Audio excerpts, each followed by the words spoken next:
Natatandaan nyo pa ba noong 1991 nang biglang lumubog ang Ormoc sa putik sa loob lang ng 1 minuto? Nobyembre 5 iyon. Normal na umuulan dahil sa bagyong Uring, pero ang bagyong ito ay sobrang hina, walang kakaiba at walang babala.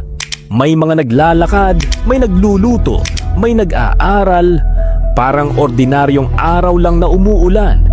Pero ng araw na yon, may narinig ang mga tao na malalim na ugong mula sa kabundukan. Isang tunog na hindi nila maipaliwanag. Parang may napakalaking bagay na gumuguho.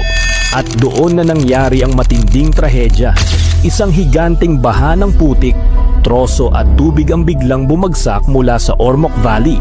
Hindi siya baha na unti-unting tumataas. Ito ay parang pader ng tubig na diretso humampas sa mga bahay at tao.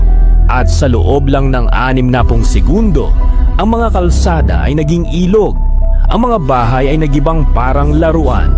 At libo-libong tao ang namatay. At hanggang ngayon, may mga tanong pa ring gumugulo.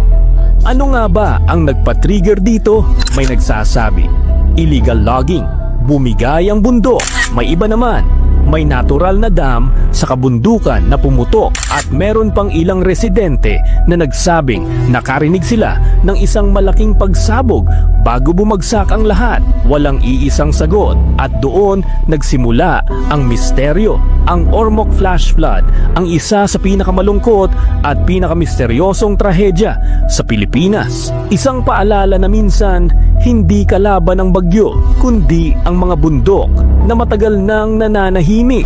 At kung gusto mo pa ng ganitong mabibigat na misteryo sa kasaysayan, comment more mystery. At gagawa pa ako ng mas malalim na kwento para sa'yo.